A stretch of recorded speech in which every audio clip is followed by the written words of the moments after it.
Cultiver le bien-être émotionnel des enfants grâce à la maïeusthésie et à la CNV.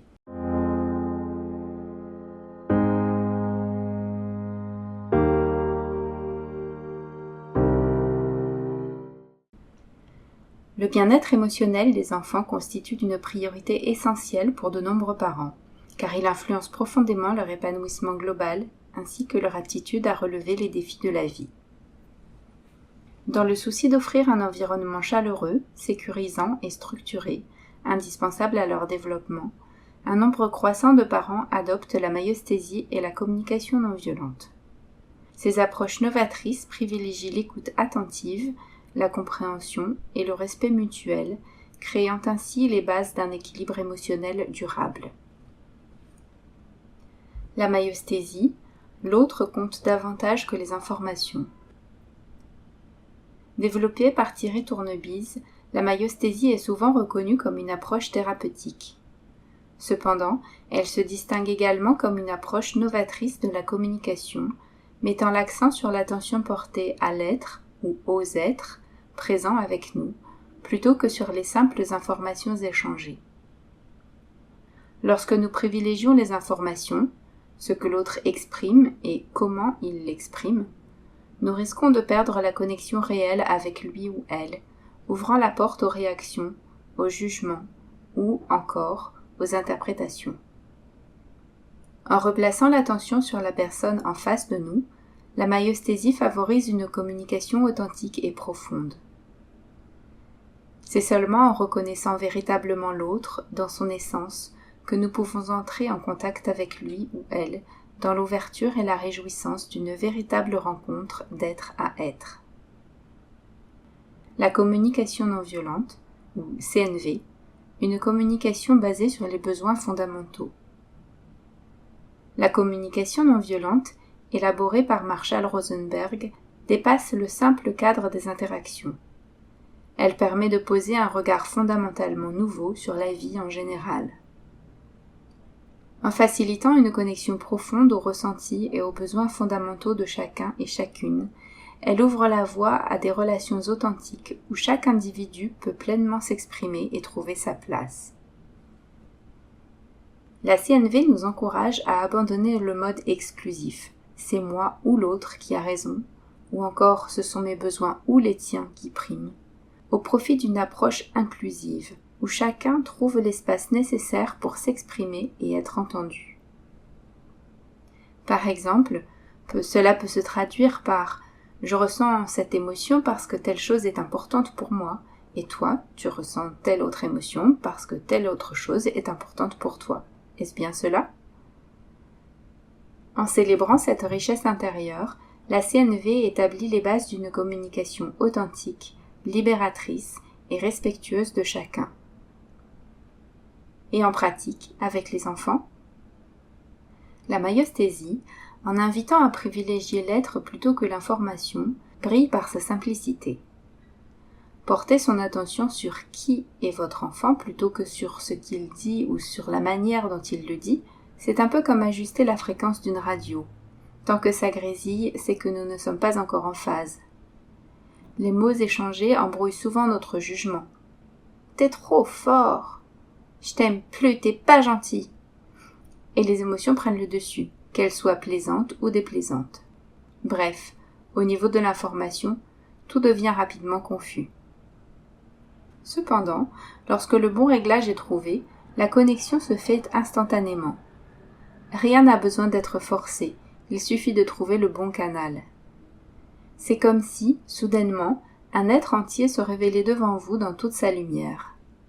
Ce n'est plus seulement un enfant, mais un être unique et singulier. Bien sûr, un être qui n'a que quelques années au compteur et qui a encore besoin de guidance. Mais vous voyez où je veux en venir. Depuis cet état, lorsqu'un enfant vous regarde avec colère et dit « Je t'aime plus, t'es pas gentil », vous le percevez au-delà des mots et de son émotion. Il devient alors naturel de répondre avec bienveillance, par exemple « Je vois à quel point tu es en colère ». La communication non violente mène au même résultat, mais avec une méthode plus structurée. Pendant la phase d'apprentissage, le maître mot, c'est OSBD. observation, sentiment, besoin, demande. Voici comment l'appliquer.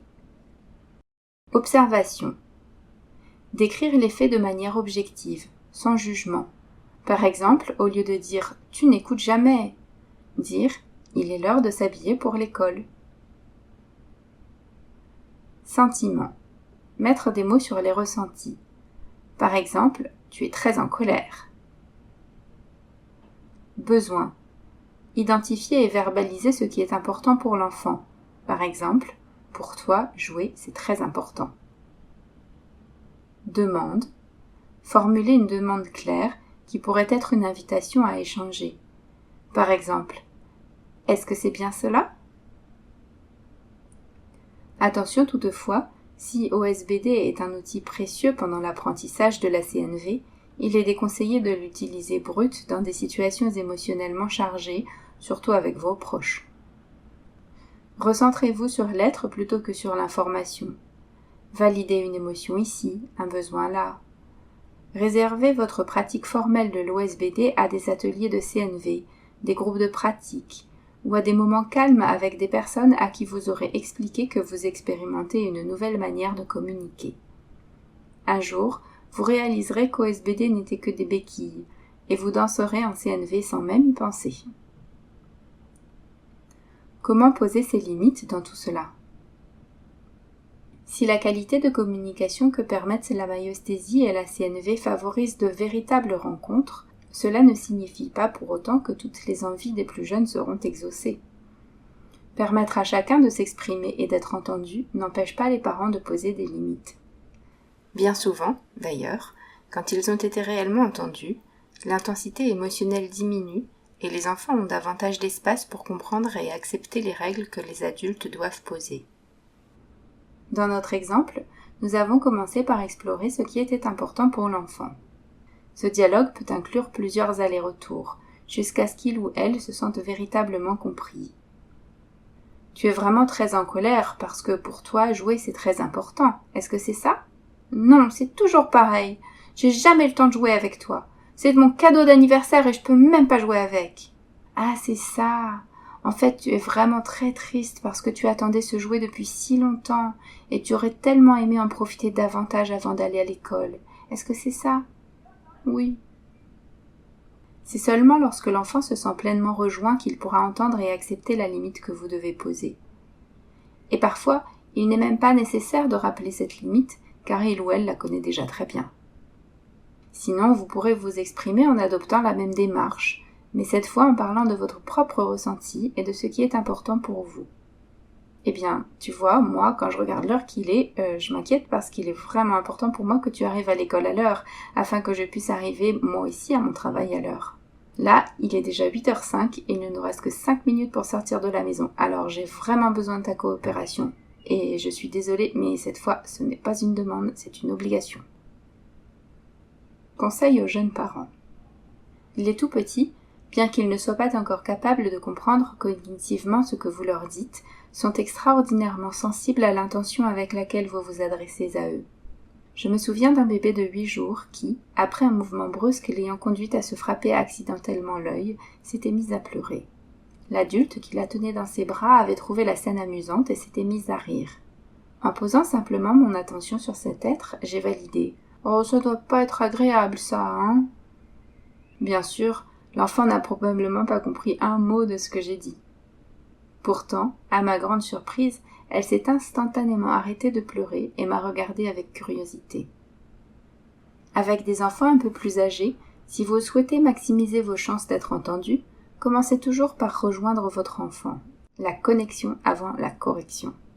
Lorsque le courant ne passe pas, c'est souvent parce que nous avons oublié cette étape ou bien que nous avons tenté de l'accomplir de manière mécanique, sans réellement porter notre attention sur l'être qui se tient devant nous. Il est important de noter que, bien qu'elle soit particulièrement efficace avec les plus jeunes, cette règle est universelle. Elle s'applique à chacun, quel que soit notre âge. En conclusion, bien que différentes dans leurs moyens, la maïeusthésie et la CNV, lorsqu'elles sont pratiquées en famille, créent un espace où les enfants se sentent pleinement reconnus, entendus et accueillis dans toute leur singularité. Elle les aide également à développer leur capacité à prendre en compte et à rejoindre l'autre, favorisant ainsi des interactions empreintes de respect et de compréhension mutuelle.